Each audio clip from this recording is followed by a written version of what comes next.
கிருஷ்ணரின் பிறந்த நாள் ஆண்டுதோறும் இந்து மாதமான சிராவணத்தில் வரும் இருண்ட 15 நாட்களில் அஷ்டமி 8வது நாளில் ஜன்மாஷ்டமியாக கொண்டாடப்படுகிறது. சரியான பிறந்த தேதி கிமு 3228 ஜூலை 18 என்று கணக்கிடப்படுகிறது. இது கிரிகோரியன் நாட்காட்டியின் தேதியான கிமு 3227 ஜூன் 23 உடன் ஒத்திருக்கிறது. ஆனால் இந்த விழா ஒவ்வொரு ஆண்டும் சந்திர சூரிய நாட்காட்டியின் அடிப்படையில் வெவ்வேறு தேதிகளில் கொண்டாடப்படுகிறது. 1. கணக்கிடப்பட்ட பிறந்த தேதி ஜூலை 18 கிமு 3228. 2. தொடர்புடைய கிரிகோரியன் தேதி ஜூன் 23 கிமு 3227.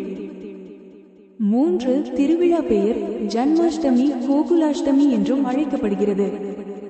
மற்றும் 4. எப்போது கொண்டாடப்படுகிறது? ஆண்டுதோறும் ஸ்ரவண சந்திர மாத அஷ்டமி அன்று.